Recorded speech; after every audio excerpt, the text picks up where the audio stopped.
तो ये सब शब्द एक दूसरे से जुड़े हुए हैं, संयोजकता, संयोजक इलेक्ट्रॉन, संयोजकता कोश, ये सब चीजें एक दूसरे से जुड़ी हुई हैं। क्या कौन सी चीज क्या होती है देखते हैं।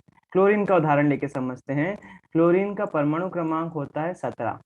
परमाणु क्रमांक 17 हमें क्या दिखाता है, इसमें प्रोटॉन की संख्या भी 17 है, एज वेल एज इलेक्ट्रॉन की संख्या भी 17 है।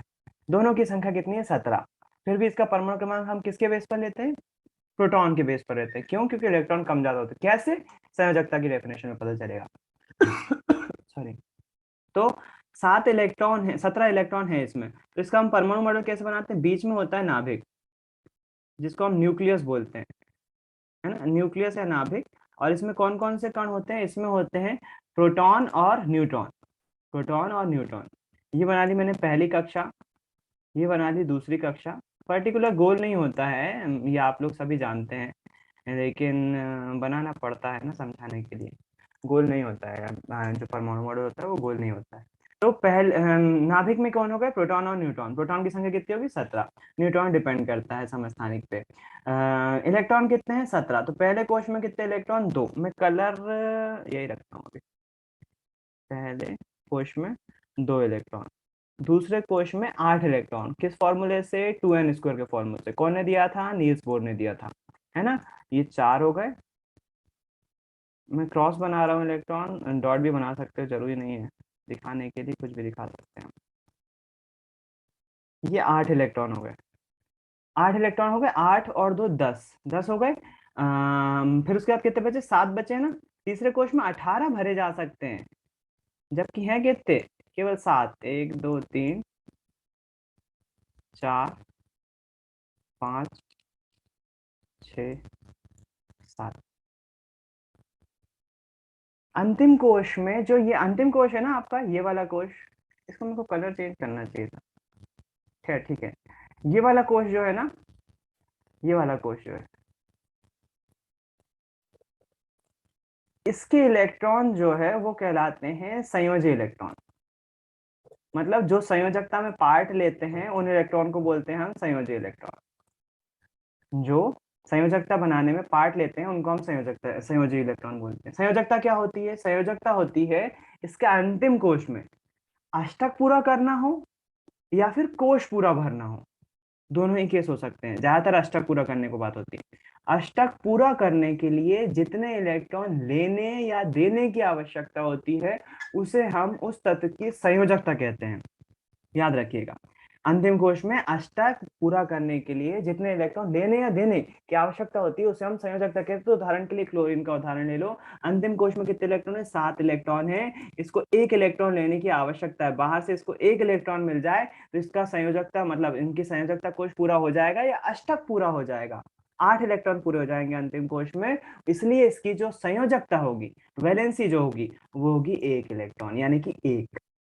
क्लोरीन की संयोजकता कितनी हो जाएगी, 1। अच्छा, कैसे इसको मिल जाता है, एक और तत्व लेते हैं अपन। क्लोरीन लेते हैं, सॉरी सोडियम लेते हैं, और आपको पता चलेगा कि कैसे इसको प्रोटॉन मतलब इलेक्ट्रॉन मिलता है। सोडियम का जो परमाणु क्रमांक है वो है 11। बीच में लेते हैं नाभिक। फिर उसके बाद आती है पहला कोश जिसमें 2 इलेक्ट्रॉन होंगे। फिर उसके बाद आता है दूसरा कोश जिसमें 8 इलेक्ट्रॉन होंगे। फिर उसके बाद आता है तीसरा कोश जिसमें केवल 1 इलेक्ट्रॉन। आप बोलोगे इसको गोल बनाया था, इसको ऐसा बना रहे हो, तो जरूरी नहीं है। परमाणु मॉडल जो है वो गोल नहीं होता है, शेप आपने पहले बता चुका हूँ कैसा हो, शेप पे ध्यान मत दो। पहले कोश में 2 इलेक्ट्रॉन, इसको ब्लू ही रखो। पहले कोश में 2 इलेक्ट्रॉन, दूसरे कोश में 8 इलेक्ट्रॉन,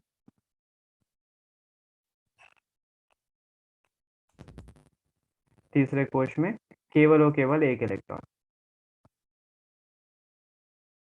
अब देखना, इसको सोडियम को अपना अष्टक पूरा करना है या कोश पूरा करना है, तो इसके पास 2 ऑप्शन है। या तो ये 7 इलेक्ट्रॉन इससे ले ले, 7 इलेक्ट्रॉन इससे ले ले, जिससे इसका अष्टक पूरा हो जाएगा। या फिर दूसरा एक और तरीका है, ये 1 इलेक्ट्रॉन इसको दे दे। जैसे ये 1 इलेक्ट्रॉन इसको दे देगा, इसके अंतिम कोश कौन सा बन जाएगा, ये वाला कोश इसका अंतिम कोश बन जाएगा जो सेकंड वाला है, और उस सेकंड कोश पूरा भरा हुआ है ना। तो या तो ये इलेक्ट्रॉन दे सकता है 1 इलेक्ट्रॉन, या फिर 7 इलेक्ट्रॉन ले सकता है। 7 इलेक्ट्रॉन लेने की अपेक्षा 7 इलेक्ट्रॉन लेने की अपेक्षा 1 इलेक्ट्रॉन देना ज्यादा आसान होता है। 7 इलेक्ट्रॉन लेने की अपेक्षा 7 इलेक्ट्रॉन लेना ज्यादा टिपिकल होगा, 1 इलेक्ट्रॉन देना ज्यादा आसान होगा। तो सोडियम क्या करेगा, अपना 1 इलेक्ट्रॉन क्लोरीन को दे देता है, जिससे क्या हो जाता है, जिससे जो है इसका अष्टक, क्लोरीन का अष्टक भी पूरा हो जाता है, इसका कोश पूरा हो जाएगा और सोडियम का भी अष्टक पूरा हो जाता है। और इस केस में जब इलेक्ट्रॉन दे देता है तो यहाँ जब इलेक्ट्रॉन इसके पास आ जाता है तो ये बन जाता है क्लोरीन आयन और ये बन जाता है सोडियम आयन। इसके पास इलेक्ट्रॉन आया है तो इस पे ऋणावेश होगा, इसने इलेक्ट्रॉन दिया है तो इसके पास धनावेश ज्यादा हो जाएगा, है ना। और दोनों, ये धनावेश हो या ऋणावेश है, दोनों आपस में अट्रैक्ट करेंगे, एक नया मॉलिक्यूल बनाएंगे जिसको हम बोलेंगे सोडियम क्लोराइड, आयनिक यौगिक। और वो क्या है, नमक, है ना। हमारे घर में नमक कैसे बना हुआ है, तो वो सोडियम आयन और क्लोरीन आयन से ही मिलकर बना हुआ है। एक इलेक्ट्रॉन दे दिया, इसने 7 इलेक्ट्रॉन थे, इसका अष्टक पूरा हो गया, इसने इलेक्ट्रॉन दे दिया तो अंतिम कोश जो है इसका ये वाला बन जाएगा, इसका अष्टक भी पूरा हो जाएगा। तो संयोजकता किसको बोलते हैं, किसी परमाणु को अंतिम कोश में अष्टक पूरा करने के लिए जितने इलेक्ट्रॉन देने या लेने की आवश्यकता होती है उसे हम संयोजकता कहते हैं। उस संख्या को, जितने इलेक्ट्रॉन देना है, जैसे इसको 1 इलेक्ट्रॉन देने की आवश्यकता है तो इसकी संयोजकता भी 1 होगी, क्लोरीन को 1 इलेक्ट्रॉन लेना है, इसकी संयोजकता भी 1 होगी, है ना। तो जितने इलेक्ट्रॉन देना या लेने की आवश्यकता होती है उसे हम इसकी उस तत्व की हम संयोजकता बोलते हैं। फिर मैंने ये क्यों बोला था कि अंतिम कोश में जो है अष्टक पूरा नहीं, कभी कभी कोश पूरा होना भी, जिसको जो है हम जो है उसको बोल सकते हैं कि वो संयोजकता कहलाता है। उदाहरण के लिए लिथियम, लिथियम देखो, कलर चेंज कर लेता हूँ, इसको हटा दो, मिटा देता हूँ। लिथियम का उदाहरण देखो, अब लिथियम के पास, बेचारे के पास 3 ही इलेक्ट्रॉन है, केवल 3 ही इलेक्ट्रॉन है, तो अष्टक कैसे पूरा हो सकता है उसका, तो अष्टक, कोश में अष्टक है ही नहीं, पहला कोश और दूसरा कोश, पहले कोश में 2 इलेक्ट्रॉन हो गए, दूसरे कोश में 1 इलेक्ट्रॉन हो गए, अब ये अष्टक कैसे पूरा कर सकता है, या इलेक्ट्रॉन 7 इलेक्ट्रॉन ले नहीं सकता आसानी से, ये बात भी तय है। 1 इलेक्ट्रॉन दे सकता है, जैसे ही देगा अष्टक पूरा हो जाएगा। इस केस में केवल कोश पूरा होगा, इसलिए संयोजकता की डेफिनेशन में दोनों ही बोले जाते हैं। छोटे परमाणुओं के लिए उसको बोला जाता है किसी तत्व की या तो संयोजकता पूरी करना, मतलब संयोजकता कोश पूरा करना हो, अष्टक पूरा करना हो, अष्टक पूरा करना हो, या फिर कोश पूरा करना हो, कोश पूरा भरा हुआ हो। तो दूसरे कोश, पहले वाले कोश में केवल 2 इलेक्ट्रॉन हो सकते हैं, जब ये 1 इलेक्ट्रॉन दे देगा इसको तो इसका पहला कोश पूरा भरा हुआ होगा। जब पहला कोश पूरा भरा हुआ होगा तो इसकी संयोजकता जो, इसका अष्टक मतलब इसका कोश पूरा हो जाएगा, इसलिए इसकी संयोजकता कितनी, 1 इलेक्ट्रॉन देने पर भर गया ना, तो इसकी संयोजकता कितनी हो जाएगी, 1 हो जाएगी। आप देखेंगे जब भी हम पहले समूह की, जैसे लिख लेते हैं अपन, है ना, आधुनिक आवर्सानी की प्रॉपर्टी देख रहे हैं, है ना, पहली वाली, तो भूलना नहीं इसको, लेना की मेरे ख्याल से इधर तक ही रहने दो, क्योंकि उसके बाद आफवाओं का नियम पता होना चाहिए तत्वों के आपको संयोजकता निकालने के लिए। तो हाइड्रोजन का लिखोगे यदि आप, तो देखोगे 1 इलेक्ट्रॉन, 1 प्रोटॉन होता है उसमें, अंतिम कोश में 1 संयोजक इलेक्ट्रॉन होता है, संयोजकता भी 1 होती है। लिथियम में जो है वो पहले कोश में 2 इलेक्ट्रॉन और अंतिम कोश में 1 इलेक्ट्रॉन। सोडियम में जो है वो 2 8 1। पोटेशियम में जो है, अब इसका मत पूछना, अफवाह के नियम के आधार पर लिखते हैं इसको, 2 8 8 1, है ना। इसके अंतिम कोश में भी 1 इलेक्ट्रॉन होता है, इसलिए जो है मेरे ख्याल से अफवाह का नियम समझाना पड़ेगा। खैर, अभी तो समझो, अंतिम कोश में जितने भी तत्व है ना, आधुनिक आवर्त सारणी में आपको पहले वाले ब्लॉक में जितने भी तत्व दिख रहे हैं, ये पहले तत्व दिख रहे हैं, इन सभी की संयोजकता 1 होती है। फिर उसके बाद दूसरे वाले की 2 होती है, तीसरे वाले की संयोजकता 3 होती है, फिर 4 होती है, फिर धीरे धीरे, एक्चुअली इनकी संयोजकता जो है ना, ये वाले जो लिखे हुए हैं, शायद आपको बताया होगा मैंने जब पहली क्लास में बताया था, ट्रांजिशन मेटल है। इनकी ऑक्सीडाइजेशन स्टेट जो है और संयोजकता भी, कई तत्व इसमें परिवर्तित संयोजकता प्रदर्शित करते हैं, मतलब एक से ज्यादा संयोजकता रखते हैं, है ना। इनकी ऑक्सीडाइजेशन, ऑक्सीकरण संख्या भी अलग रहती है, और इनकी जो है वो संयोजकता भी अलग रहती है। ऑक्सीकरण संख्या 10th क्लास में पढ़ाते नहीं है, उसको निकालना होता है, ऑक्सीकरण संख्या को, रहने दो, मुझे भी मालूम नहीं है बताऊं तो, है ना, सच्चाई है तो है, मेरे को निकालना आती है, लेकिन वो रियलिटी में बता दूंगा कभी। मेरे को थोड़ा सा डाउट है, उसमें देखना पड़ेगा। बहुत आलसी हूँ यार। तो ये आधुनिक आवाज सारणी आप चीज देख चुके हो। तो जो एक गुण है, जो पहला गुण देखा आपने संयोजकता के आधार, आई होप संयोजकता समझ में आ गया होगा, संयोजी इलेक्ट्रॉन समझ में आ गया होगा, संयोजी कोष समझ में आ गया होगा, आयन कैसे बनते हैं वो भी समझ में आ गया होगा, सब एक ही से जुड़े हुए कॉन्सेप्ट हैं। पहला गुण ये हो गया कि एक समूह में उपस्थित सभी तत्वों की संयोजकता जो है वो आधुनिक आवर्त सारणी में सेम होती है। एक समूह में उपस्थित सभी तत्वों की संयोजकता जो है वो सेम होती है, पहला गुण है ये, पूछा जा सकता है, पता होना चाहिए, है ना। फिर उसके बाद यदि आप आवर्त सारणी के आधुनिक आवर्त रूप को देखें तो आपको पता चलेगा आवर्त दूसरे आवर्त के तत्व में इनका इलेक्ट्रॉनिक विन्यास लिखिए। बोल रहे हैं दूसरे आवर्त के तत्वों का इलेक्ट्रॉनिक विन्यास लिखिए। अपन यहाँ पर देखते हैं, डायरेक्ट इसी में देखते हैं, आवर्त सारणी में इलेक्ट्रॉनिक विन्यास दूसरे तत्व पे लिथियम का देखना। मतलब आपसे बोल रहे हैं कि इसमें संख्या कितनी है ये बताओ। तो लिथियम में आप देखोगे 3 इलेक्ट्रॉन है ना, तो इलेक्ट्रॉनिक विन्यास कैसे लिखा जाएगा, 2 और 1। फिर उसके बाद बेरिलियम देखो, बेरिलियम में कितने होंगे, 2 और 2। फिर उसके बाद बोरान में देखो 5 है इसका परमाणु क्रमांक, तो 2 और 3। फिर उसके बाद कार्बन देखो 2 और 4, ऐसे लिखते हैं ना इलेक्ट्रॉनिक विन्यास 7। 2 और 5, 2 और 5 8, 2 और 6। फिर उसके बाद 2 और 7। फिर उसके बाद 2 और 8। कुछ गड़बड़ नहीं लग रहा है इसमें। एक आवर्त में देखे अपन ने, पहले कोश में 2 इलेक्ट्रॉन, दूसरे में 1, पहले कोश में 2, दूसरे में 2, पहले कोश में 2, दूसरे में 3, फिर उसके बाद 1 4 2 5।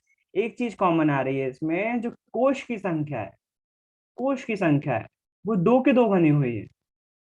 पहले मतलब लिथियम में भी 2 कोश थे, बेरिलियम में भी 2 कोश थे, बोरॉन में भी 2 कोश, तीन कार्बन में भी, नाइट्रोजन में भी, ऑक्सीजन में भी, फ्लोरीन में भी, नियोन में, सभी में 2 कोश है।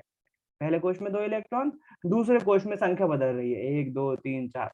तो और ऊपर से देखना 2 कोश हैं, 2 कोश हैं, और दो ही आवर्त दूसरे ही आवर्त में रखा गया है। तो कुछ ना कुछ कॉमन सेंस निकल रहा है ना, यही कॉमन सेंस निकल रहा है।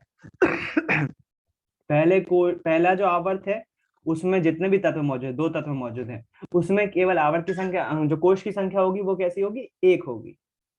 पहला आवर्त है ना, इसलिए उसमें कोश की संख्या भी 1।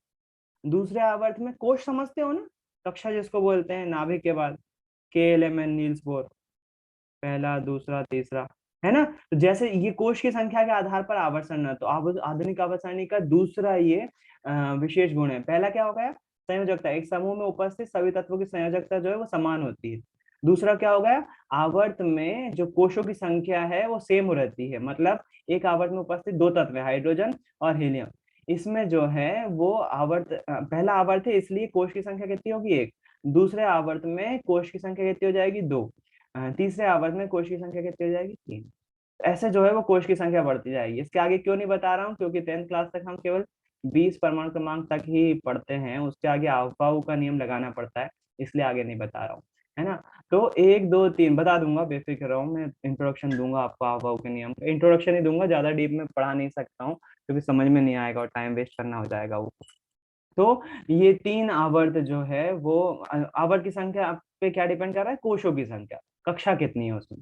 तो दूसरे आवर्त में कक्षा की संख्या जो है 2 होगी, तीसरे में जो है वो 3 होगी। बस दूसरा गुण इसमें ये हो गया आधुनिक आवर्त सारणी का।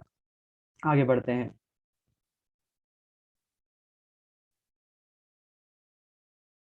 आप ये कह सकते हैं कि आध्याशित कोशों के समान संख्या वाले विभिन्न तत्वों के परमाणु एक ही आवर्त में स्थित हैं। इन्हें आधुनिक आवर्त सारणी के तीसरे आवर्त में, क्योंकि इनके परमाणु के इलेक्ट्रॉन KLM, याद है ना नील्स बोर का परमाणु मॉडल, पहले कोश को K बोलता था, वो बोलते थे सॉरी, दूसरे को L और तीसरे को M, है ना। तो बोल रहे हैं कि सभी जो तीसरा आवर्त है उसके सभी जो इलेक्ट्रॉन है वो, मतलब सभी जो तत्व हैं उनके कक्षक कितने होंगे, 3, KLM 3 कक्षक होंगे, है ना। तो फिर उसके बाद तीसरी चीज जो बोल रहे हैं, ये तो वही चीज दिखा रहे हैं, कोश की संख्या, पहले कोश में कितने भरा सकते हैं, 2 3, आपको पता है। तीसरे चौथे पांचवे छठवें सातवें आवर्त में तत्वों की संख्या क्रमशः 8 18 18 32 32 होती है ना। तो ये आवर्त की संख्या याद रखना, पहले में 2, फिर उसके बाद दूसरे में 8, तीसरे में भी 8, चौथे में 18, पांचवे में 18, छठवे में 32 और सातवें में भी 32। ये होती है आवर्त की संख्या, आवर्त में उपस्थित तत्वों की संख्या, है ना। पहले आवर्त में 2 तत्व, दूसरे में 8, फिर 8, 18। समझ में आ रहा है ना क्या है ये? टेबल में समझ में आ रहा होगा। पहले आवर्त में 2 तत्व, कुछ नहीं है रे ज्यादा उसको। पहले में 2 आवर्त, 2 तत्व दिख रहे हैं पहले आवर्त में।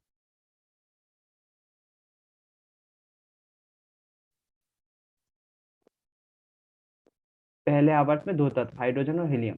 दूसरे आवर्त में 1, 2, 3, 4, 5, 6, 7, 8, 8 तत्व। तीसरे में 1, 2, 8।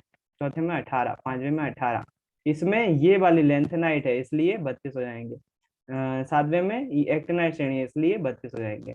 तत्वों की संख्या पूछी जा सकती है, बुक में दी हुई है। हाँ शिका, पूछो कोश के बारे में, क्या पूछना है? भैया ये कोश आप बोल रहे हैं, आपने समझा दिया। कोश समझ में? मुझे तो नहीं कोश पता। कक्षा, कोश कक्षा किसे में? देखो यहाँ पर परमाणु के बारे में अपन जानते हैं ना। परमाणु में बीच में नाभिक होता है। नील्स बोर का परमाणु मॉडल एक बार देख लेते, रिवाइज कर लेते। पहला नाभिक होता है, उसके बाद ये जो गोल कक्षा है ना, कक्षाओं को ही कोश बोला जाता है। अरे तो कितना गंदा बना रहा हूँ। जो कक्षाएं होती है ना, उन्हीं को कोश बोला जाता है। तो नील्स बोर ने बोला था, क्या बोला था नील्स बोर ने? नील्स बोर ने बोला था कि नाभिक होता है और नाभिक के आजू बाजू जो है वो इलेक्ट्रॉन घूमते रहते हैं। नील्स बोर के पहले रदरफोर्ड और जे जे टॉमसन भी अपना मॉडल प्रदर्शित कर चुके थे, लेकिन उन्होंने बताया नहीं था कि इलेक्ट्रॉन कैसे घूमते हैं या क्या घूमते हैं, है ना। वो क्लेरिफाई नहीं कर पाए थे। नील्स बोर ने बताया कि बीच में नाभिक होता है, इलेक्ट्रॉन उनके आसपास घूमते हैं और वो कक्षाओं में घूमते हैं, निश्चित कक्षाओं में घूमते हैं। उन्होंने पहली कक्षा को नाम दिया था के, दूसरी को नाम दिया था एल, तीसरी को नाम दिया था एन एम, फिर उसके बाद एन, ऐसे ही बढ़ती जा रही थी, के एल एम एन। अच्छा, इनके लिए संख्या में निर्धारित कर दी थी। बोल दिया था पहले के कोश के लिए एन की वैल्यू है 1, दूसरे के लिए एन की वैल्यू एन, स्मॉल एन बराबर से 2, तीसरे के लिए एन बराबर से 3 और चौथे के लिए एन बराबर से 4। ऐसे बढ़ाते जा रहे थे वो। के एल एम एन बोल दिया था कोशों की संख्या। क्या थे कोश? कोश जिनमें इलेक्ट्रॉन भरना है। नील्स बोर ने बोला था कोश, कक्षक भी बोलते हैं, इन्हीं को बोलेंगे कोश या कक्षक, सेम होंगे। के एल एम एन, इसमें इलेक्ट्रॉन भरे जा सकते हैं। इलेक्ट्रॉन, अच्छा ये एन की वैल्यू क्यों दी थी? क्योंकि उन्होंने एक फॉर्मूला दिया था इसको भरने के लिए, इलेक्ट्रॉन 2n²। अब इसमें एन की वैल्यू 1 पुट करोगे, मतलब अपन क्या निकाल रहे होंगे, पहले कोश में अधिकतम कितने इलेक्ट्रॉन भरे जा सकते हैं इस फॉर्मूले के थ्रू, है ना। तो हम कैसे निकालेंगे? एन की वैल्यू 1 पुट करेंगे तो 2 गुणित 1 टू 1 की पावर 2, यानी कि 2 एकम 2, मतलब पहले कोश में अधिकतम कितने इलेक्ट्रॉन भरे जा सकते हैं? 2। तो न्यूज बोर्ड ने यही बताया था, इन्हीं को बोलते हैं कोश। तो ये कोशों की संख्या आवर्त में सेम रहती है। जैसे पहले आवर्त देखोगे यदि, तो पहले आवर्त में कौन कौन से तत्व है? हाइड्रोजन और हीलियम, हाइड्रोजन और हीलियम। परमाणु क्रमांक 1 और परमाणु क्रमांक 2। अब इसके इलेक्ट्रॉन वितरण दिखाओगे, बीच में नाभिक, पहले कोश में ही एक इलेक्ट्रॉन खत्म, मतलब एक एक कोश ही होता है इनका, कौन सा? के। फिर उसके बाद हीलियम देखोगे तो बीच में नाभिक, फिर उसके बाद 2 इलेक्ट्रॉन भरना, मतलब 2 इलेक्ट्रॉन भरे जाएंगे, इसका भी एक ही कोश, कौन सा वाला? के। अच्छा, दूसरे वाले में जब आओगे आप, जब देखोगे लिथियम का, लिथियम और लिथियम का परमाणु क्रमांक, बीच में नाभिक, पहले में इसका परमाणु क्रमांक 3 होता है ना, पहले कोश में 2 इलेक्ट्रॉन और दूसरे कोश में केवल 1 इलेक्ट्रॉन, मतलब 2 हो गए, है ना। दूसरा आवर्त है ना, दूसरे आवर्त का तत्व है लिथियम। देखो दूसरे आवर्त का लिथियम, फिर उसका बेरिलियम। जो बेरिलियम का बनाओगे आप, बेरिलियम का परमाणु क्रमांक जो है वो 4 होता है, उसका बनाओगे यदि, तो आप देखोगे बेरिलियम का बनाओगे इलेक्ट्रॉनिक विन्यास, तो उसमें भी देखोगे कि पहला कोश में 2 इलेक्ट्रॉन और दूसरे कोश में 2 इलेक्ट्रॉन, मतलब एक आवर्त में उपस्थित सभी तत्वों के कक्षों की संख्या, जो के एलिमेंट है, वो संख्या बराबर हो रही है। पहले आवर्त के लिए कक्ष की संख्या 1 थी, दूसरे आवर्त के लिए कक्षों की संख्या 2 हो गई, तीसरे आवर्त के लिए 3 हो जाएगा। ठीक, तो ये हो गया कक्षक। नील्स बोर का परमाणु मॉडल था। बढ़िया। उसके बाद लिखा हुआ है आधुनिक आवर्त सारणी की प्रवृत्ति। फिर से क्रियाकलाप आ रहे हैं। संयोजकता, इस पे ऑब्जेक्टिव बनते हैं, कैसे दाएं बाएं जाने पर संयोजकता जो है वो चेंज होती है, वो देखना पड़ेगा अपन को। संयोजकता, आप जानते हैं कि किसी तत्व की संयोजकता, उसमें संयोजकता की डेफिनेशन आ सकती है पहली बार तो ऑब्जेक्टिव में। बाहरी कोश में उपस्थित, बाहरी कोश को संयोजी कोश भी बोलते हैं, बाहरी कोश में उपस्थित संयोजकता इलेक्ट्रॉनों की संख्या से निर्धारित होती है। तो संयोजकता की डेफिनेशन बता सकते हैं, पूछ सकते हैं आपसे, संयोजकता किसको बोलते हैं। तो संयोजकता किसको बोलते हैं? किसी तत्व द्वारा उसके अंतिम कोश या संयोजी कोश में उपस्थित इलेक्ट्रॉनों की वह संख्या जिसके देने या लेने से उसका अष्टक या कोश पूर्ण हो सकता है, उसे हम संयोजकता बोलते हैं। दूसरे शब्दों में भी ढाल सकते हो, अपनी मर्जी से लिख सकते हो। किसी परमाणु को अपना अंतिम कोश में अष्टक पूरा करना है या कोश पूरा करने के लिए जितने इलेक्ट्रॉन देने या लेने की आवश्यकता होती है, उसे हम संयोजकता कहते हैं। तो किसी तत्व के इलेक्ट्रॉनिक विन्यास से आपकी संयोजकता का परिकलन कैसे करेंगे? तो ये परिकलन करने को डायरेक्ट आ सकता है आपको, है ना। यकीन मानो अफवाह के नियम तक नहीं जाएगा, आपसे 1 से लेकर 18 तत्व की संयोजकता ही पूछी जा सकती है। तो 18 तत्व तक परमाणु क्रमांक के तत्व याद कर लो तो ज्यादा अच्छा है। संयोजकता पूछी जा सकती है, कुछ फेमस की ज्यादा पूछेंगे, जैसे सोडियम हो गया, क्लोरीन हो गया, क्योंकि बहुत ज्यादा फेमस है ना। बेरिलियम भी पूछ सकते हैं, 4 होता है, सिंपल सा है। तो अगर याद कर लो 1 से 18 तक परमाणु संख्या और उनके परमाणु क्रमांक, तो बहुत अच्छा है, उनके नाम भी। सोडियम का जैसे 11 हो गया, तो आपसे पूछेंगे इसके संयोजकता कैसे कैलकुलेट करोगे, तो आपको कुछ नहीं है, इधर डालो, हेडिंग डालो, इलेक्ट्रॉनिक विन्यास, सोडियम का इलेक्ट्रॉनिक विन्यास। इलेक्ट्रॉनिक विन्यास कैसे लिखोगे? पूरा नहीं लिख रहा हूँ मैं, 2 8 1। जैसे ही 1 लिखोगे तो आप इसको एक्सप्लेन करते हुए लिख दोगे, क्योंकि सोडियम के अंतिम कोश या संयोजकता कोश में 1 इलेक्ट्रॉन मौजूद है। अतः ये 1 इलेक्ट्रॉन यदि दान दे देता है तो इसका अंतिम कोश दूसरा कोश बन जाएगा और इसका अष्टक पूरा हो जाएगा। इसलिए सोडियम की संयोजकता 1 होगी। अगर नहीं भी लिखते हो ना, अगर यहाँ पर सीधी सी भाषा में लिख देते हो, क्योंकि अंतिम कोश में 1 इलेक्ट्रॉन मौजूद है और एक इलेक्ट्रॉन देने पर अष्टक पूरा हो जाएगा, इसलिए इसकी संयोजकता 1 होती है, तो भी चलेगा। अगर दूसरे शब्दों में लिख देते हो कि अंतिम कोश में 1 इलेक्ट्रॉन मौजूद है, इसलिए इसकी संयोजकता 1 होगी, तो भी चल जाएगा मामला, है ना। एक्सप्लेन कर दोगे तो ज्यादा अच्छा रहेगा। तो कैसे कैलकुलेट करते हैं, आपको आना चाहिए, 1 से 18 तक तो कितनी आना चाहिए। तो एक काम करिएगा, कल आपको होमवर्क दे रहा हूँ यहाँ का, क्योंकि कल हाफ डे हो जाएगा आपका स्कूल में। तो आपको क्या करना है, 18 तत्व तक लिखना है, 1 2 पूरे 18 तत्व लिखना है हाइड्रोजन हीलियम का। बहुत दिनों बाद होमवर्क दे रहा हूँ। तो ऐसे 18 तत्व लिखना है पूरे, उनके इलेक्ट्रॉनिक विन्यास लिखना है। सबके इलेक्ट्रॉनिक विन्यास बन जाएंगे 18 तक। 18 से ज्यादा मत करना, क्योंकि अफवाह का नियम रहेगा। किस फॉर्मूले से? 2n² के फॉर्मूले से, है ना। तो 1, फिर उसके बाद 1 और सॉरी 2, फिर उसके बाद 2 और 1, ऐसे लिखते जाना है। 2 कितना आएगा? 1 ही तो आएगा, नहीं 2 8 और 1, है ना, ऐसे लिखते जाना है 18 तत्वों के भैया इलेक्ट्रॉन। हाँ, सिर्फ वो मतलब ये विन्यास ही लिखने हैं, इसके बाद वो आपने बताया था वो वाला कारण भी लिखना है? नहीं कारण नहीं लिखना, केवल इलेक्ट्रॉनिक विन्यास लिखना है 18 तत्व के। उससे आपको पता चल जाएगा संयोजकता कितनी होती है ना। तो आप उसके सामने, हाइड्रोजन के सामने लिख देना संयोजकता कितनी है इसकी, है ना। तो ये कल का आपका होमवर्क है। जैसे हाइड्रोजन का इलेक्ट्रॉनिक विन्यास लिखिए, उसके नीचे या साइड में लिखना है संयोजकता कितनी हो जाएगी, 1। फिर उसके बाद हीलियम लिख लिया, हीलियम का इलेक्ट्रॉनिक विन्यास लिख लिया, इसके बगल में या नीचे लिखना संयोजकता कितनी हो जाएगी। इसकी संयोजकता 0 रहेगी, क्योंकि अंतिम कोश पूरा भरा हुआ है। तो हम इसकी संयोजकता नहीं बता सकते, जो आदर्श गैस होती है ना, इसलिए तो उनको शून्य समूह बोला जाता है, उनकी संयोजकता 0 होती है। फिर उसके बाद लिथियम की संयोजकता जो है वो फिर से आप कितनी लिखोगे, 1। तो होमवर्क मेरे ख्याल से समझ में आ गया होगा। कृपया करके होमवर्क करें, बड़े दिनों बाद होमवर्क दिया है, और मुझे व्हाट्सएप पर चाहिए इसका आंसर। अब एक पेज पर हो जाएंगे 18 तत्वों के नाम, उनका इलेक्ट्रॉनिक विन्यास और उनकी संयोजकता। कुछ बच्चे मुझे मालूम है पहले से कर चुके हो आप, लेकिन कोशिश करो एक बार फिर से करने की, और हो सके तो याद कर लेने की। वो 18 तत्वों के नाम, उनके इलेक्ट्रॉन, जो उनकी परमाणु संख्या है, वो याद कर लो तो बहुत अच्छा होगा। यकीन मानो 10th क्लास में अगर नहीं आता है तो 12th क्लास में वो चीज रिपीट होना ही है। तो आप लूज में तो रहोगे ही नहीं, आप विन विन साइड में ही रहोगे। तो कृपया करके उसको जो है वो 18 तत्वों के नाम, उनके इलेक्ट्रॉनिक विन्यास लिख लो, तो ज्यादा अच्छा है, आपके लिए फायदेमंद रहेगा। ठीक, और उनकी संयोजकता भी अगर समझ में आ गया होगा तो बन जाएगी। शून्य समूह की संयोजकता 0 होती है, क्योंकि अंतिम कोश पूरी तरह से भरे रहते हैं, ना उनको इलेक्ट्रॉन देना है ना नहीं देना है। उनको आइडियल इसलिए बोल रहे हैं क्योंकि हर एक तत्व जो है वो उनकी तरह बनना चाह रहा है। उनको शून्य समूह, आइडियल गैसेस, नोबल गैसेस इसलिए बोला जाता है क्योंकि हर एक तत्व उनके जैसी संयोजकता प्राप्त करना चाहता है, उनके जैसा अंतिम कोश प्राप्त करना चाहता है। क्यों करना चाहता है? क्योंकि उनका अंतिम कोश पूरी तरह से भरा हुआ है। तो हर एक तरह, जैसे सोडियम जो है उसको एक इलेक्ट्रॉन देना है ताकि उसका कोश पूरा हो जाए, क्लोरीन जो है उसको एक इलेक्ट्रॉन लेना है ताकि उसका अष्टक पूरा हो जाए। तो हर एक तत्व उनके जैसा, उनके अंतिम जो सदस्य होता है उनके जैसा बनना चाहता है। जैसे मान लीजिए पहला जो दूसरा आवर्त है, दूसरा आवर्त यदि आप देखेंगे तो ये दूसरा आवर्त है, मतलब इस तत्व के इस दूसरे आवर्त में जितने भी तत्व हैं, lithium, beryllium, carbon, nitrogen, oxygen, fluorine, वो सब सब किसकी तरह बनना चाहते हैं? वो नियॉन की तरह बनना चाहते हैं, क्योंकि इसका अंतिम कोश जो है वो पूरी तरह से भरा हुआ है। 2 और 8 इनका अंतिम कोश पूरी तरह से भरा हुआ है। इसलिए इस श्रेणी के जितने भी तत्व हैं वो नियॉन जैसा बनना चाहते हैं।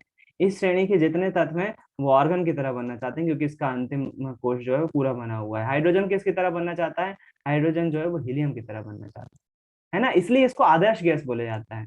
हमसे ही पूछते हैं ना कई बार, आपका आदर्श कौन है, आप किसकी तरह बनना चाहते हो? वैसे ही तत्वों के आदर्श भी है ये, इसलिए इनको जो है आदर्श गैस बोला जाता है, और इनको जो संयोजकता होती है वो 0 होती है। चलो आज के लिए इतना ही रखते हैं। 12th क्लास के बच्चे फिर से ज्वाइन कर लेना। आई होप कुछ नया सीखा होगा 10th क्लास। कल फिर मिलेंगे। बाय, गुड नाइट, जय गुरु। जय उदय भैया। जय गुरुदेव जय भैया। गुरुदेव भैया। जय गुरुदेव भैया।